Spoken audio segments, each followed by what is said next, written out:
மாப்பிள எங்க மாப்பிள இருக்க? சொல்லு மாப்பிள. மாப்பிள இன்னைக்கு ஞாயிற்றுக்கிழமையில அதான் மட்டன் எடுத்துட்டு வீட்டுக்கு போகலான்ட்டு வந்தேன். ஃபோன் பண்ணேன்னு அப்படியே பாலத்தை கீழே நிற்கிறேன். மாப்பிள நம்ம ஃப்ரெண்டு கார்த்தி தவறிட்டான்ல, அது அன்னைக்கு போக முடியல. இன்னைக்கு தான் போயிட்டு வந்தேன். போயிட்டு நீ வந்தீங்கன்னா எங்கள் அம்மா சொன்னாங்க, அவன் பாடுறா உடல் உறுப்புலாம் தானம் பண்ணியிருக்கான்டா மாப்பிள. நம்ம ஊர் இருந்துக்கிட்டு நல்ல விஷயங்கள்லாம் நிறையா பண்ணியிருக்கான், நமக்கு அது தெரில பாரு.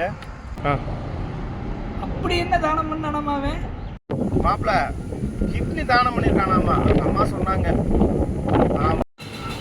அட தற்கொலை நாயே, அவைக்கு செத்தது குடிச்சு கிட்னி ஃபெயிலியர் ஆகிது. அவன் கிட்னியை தானம் பண்ணானாக்க என்னது?